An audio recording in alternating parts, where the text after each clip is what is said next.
I enjoy this moment where the summer really invites us to listen differently, I think, than up in the big sanctuary.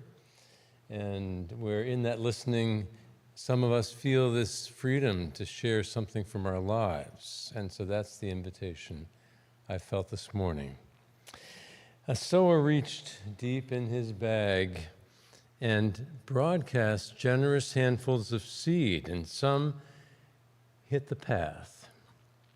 And the hungry birds found that seed, fought over it, and soon it was gone. A sower broadcast seed. It's an essential parable, perhaps the beginning, the doorway to other parables. And it's really designed for you and for me. It gives us a chance to look at our lives and to wonder where we find some of the evidence of each of these four areas or zones. The stony areas, the quick growth and withering parts, the places where weeds choke, the places where things do grow deeply. And the goal of this reflection this morning is to ask, how does our heart open up to God more? How might we let our lives speak to ourselves and to each other? Well, some of us have known what we might call that hard or leathery path, the stony path. Jesus describes it as a place where words are offered and snatched away. And they could be kind words, or insightful words, or gospel words, words that couldn't quite penetrate. I was just 27 in the fourth year of a college ministry at Tufts and some other schools. Just 4 years in, but kind of burned out, actually.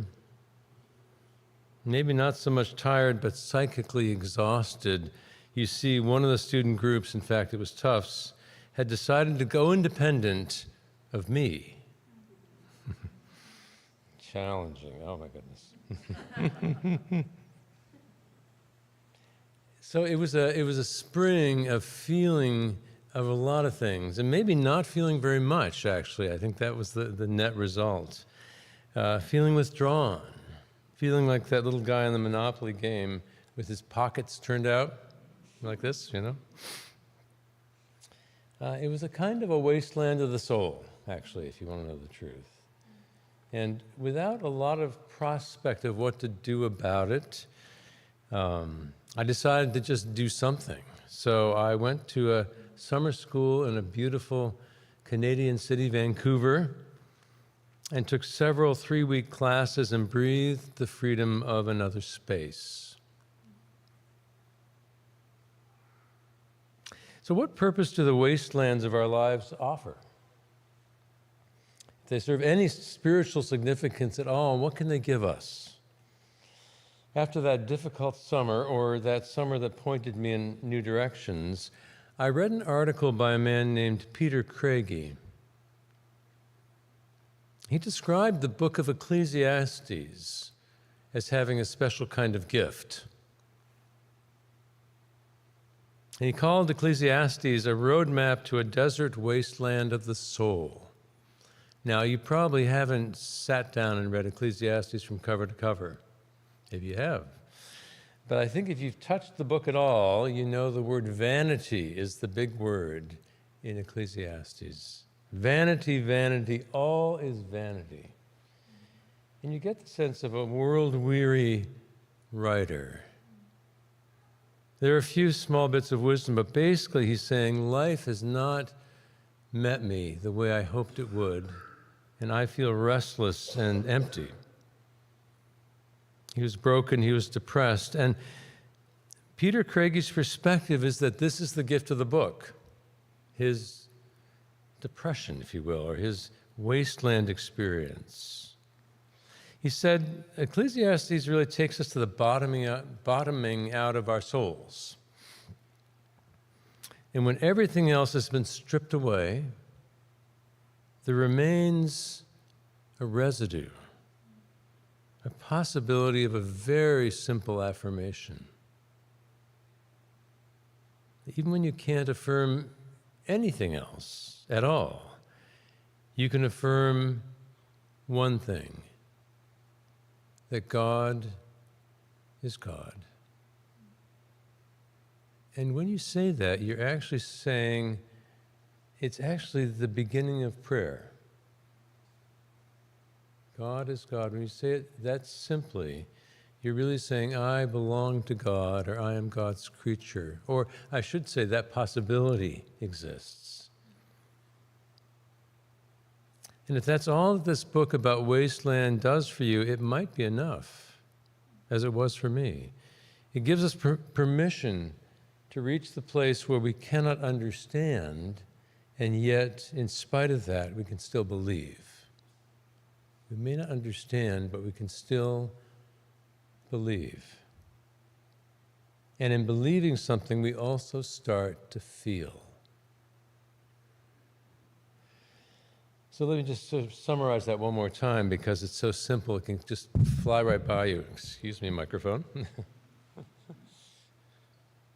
There is something about naming all of the things you don't believe that can lead you to what you do believe. And that's the place where we really start authentically with God. Just that place, wherever it is, that's enough. And feeling was really what was the gift of that summer for me. I went to Vancouver, I took these classes. In a way, I probably touched bottom, as I could see it at least at the time. A very curious summer.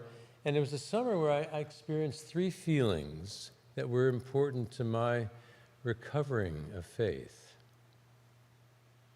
The first was, I visited the professor who had kind of helped to found the school. Why not go to the top, right? And asked him about my experience. And he spent, I swear, 15 minutes with me, but he gently inquired about my experience and asked a couple of piercing questions. And what I felt when I was done with him was that I had missed something, but that life was open to me. I'd missed something, but life was open. A great gift. So I felt sorrow, actually, but it wasn't that sort of kind of sorrow that caused you to just go dig a hole. It was kind of the sorrow of, what comes next? That was the first feeling. The second feeling happened there was a chapel every morning, and the faculty got to tell their story. And one of the faculty got up and told his story of leaving big pieces of his faith behind and discovering the arts as a channel to faith. And it just spoke to me. There was something about that call of the arts to faith that spoke deeply to me. And I dropped my systematic theology class. That was a good idea. And I went right over to his class, which was called Dance, Drama, and the Quest for Wholeness. Good choice, huh? So we met in a church basement. We danced, improvised. I remember improvising on the opening of the giving tree, the boy playing with the tree. It was just a very playful image. And we wrote in journals, and we experienced the freedom to feel again in some new ways. And that's what I needed. And then a classmate noticed I was staying in a basement apartment with no art on the walls, no nothing. And he said, why don't you come and stay on my back porch? So I did, and that was lovely. He had this old turn-of-the-century house with wood paneling and a porch that saw the sunset every night, sort of behind the hills or mountains just behind Vancouver Center. And that was, again, feeling folded back into the normal, the comfort. So I felt sorrow with that professor. I felt magnetism and attraction with that story, and then I felt this comfort in his home. And those were sort of guiding posts as I went back to the Boston area and figured out what to do next. And I took new steps, and one step led to another.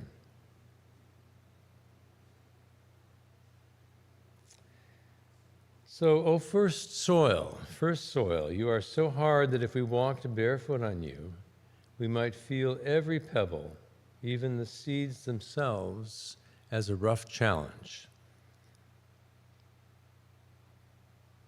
Oh, tough soil, do you have anything to give us?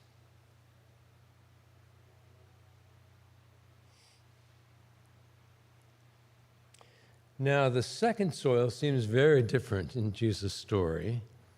It's, I think, that sort of dirt that just is almost pebbly, it's so rich.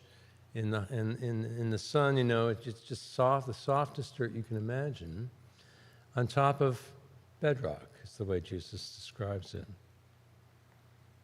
And he says there's a problem with the soil.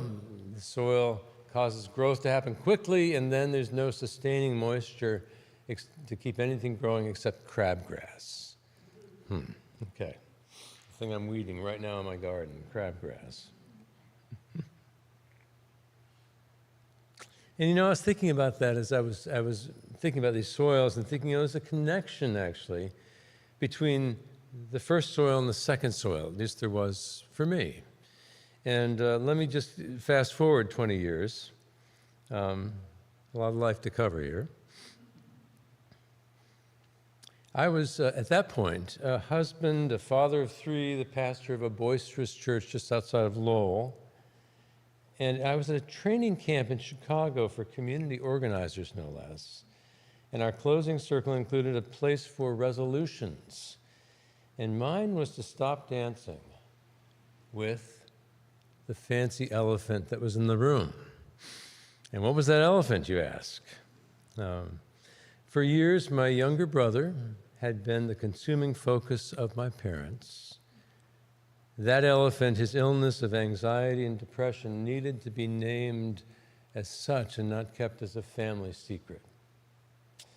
And I began to find group settings to talk about this and to take whatever steps seemed to make sense, and to see Peter on each visit to see my parents and just kind of build that relationship.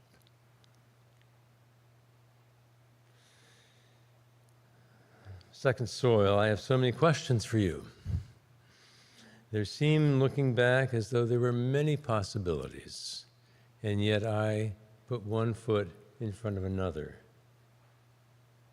Was that enough? Jesus' puzzle story moves on to better soil, where growth has all the chances in the world except for a few weeds. Quite a few. The weeds that grow and choke the good seed. So I approached 30 in my first soil, if you will, that first moment, and then 50 in the second, and now at 70 or so. In the first years of retirement, I think about this third soil. It's a really great connection because the culture has this bizarre idea of a bucket list. It says, get the most travel, pack in as much gratifying experience as you can. After all, said a friend of ours recently, you will never regret taking that trip on your deathbed. It's hard to answer that one. So why this early retirement bonfire of the vanities, if you will, all this activity, this scandal of high living sometimes?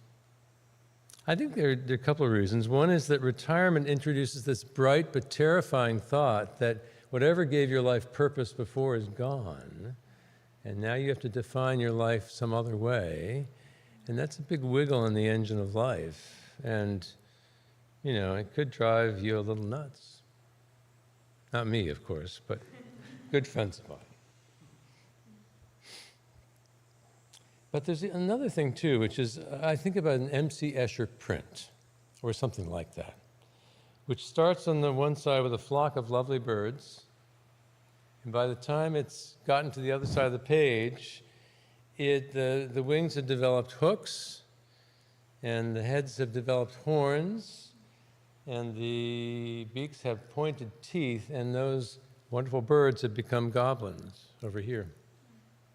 From birds to goblins, there's a lot of this mixing going on in these years.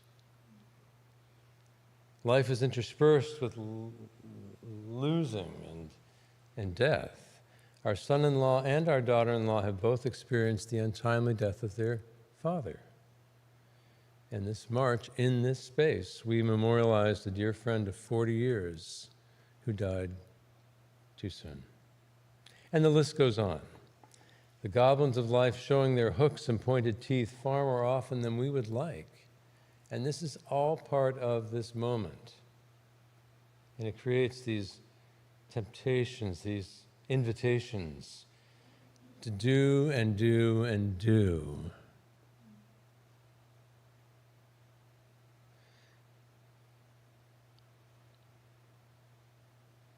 And I think we're invited to know what is enduring in our lives right now.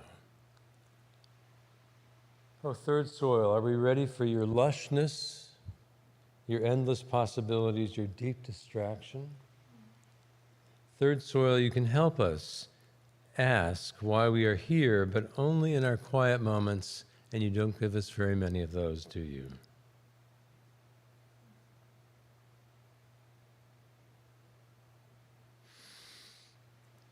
So let's look at the fourth soil. I think it gives us clues to the life we've been finding in the other three zones, actually. The path, the shallow soil, and the weed-infested places. Jesus finishes his parables and then says, if you have ears to hear, then listen. And while we didn't read the whole passage, what Bruce introduced us to was a passage that then implied that people walked toward Jesus and asked him for the meaning of this parable that makes very little sense actually by itself. It needs interpretation. And so Jesus' interpretation of the fourth soil is the one who grows and produces a great crop is the one who accepts the word when that person hears it. Accepts the word when that person hears it. And what I hear in that is a kind of wholehearted or open-hearted approach to life. Penny, Carol, and I are in the middle of working on materials for Roots and Branches, and we wanted this year to have some tour guides. It's a little odd way to put it, but sort of some guides to the topic of everyday faith. And we wanted to take Brother Lawrence, a French Carmelite lay brother of the 17th century, and Mary Oliver as two wholehearted, open-hearted people, each with their own set of perspectives and backgrounds, and ask, what do they have to say to us about being wholehearted? To the fourth soil, I say, I cannot wish you into being, but I do wonder if I can discover that you have been with me at times.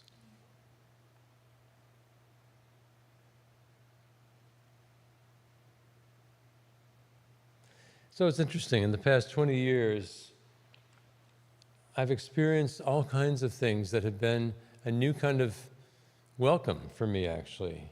A sense of sharing more from the heart than the head at times.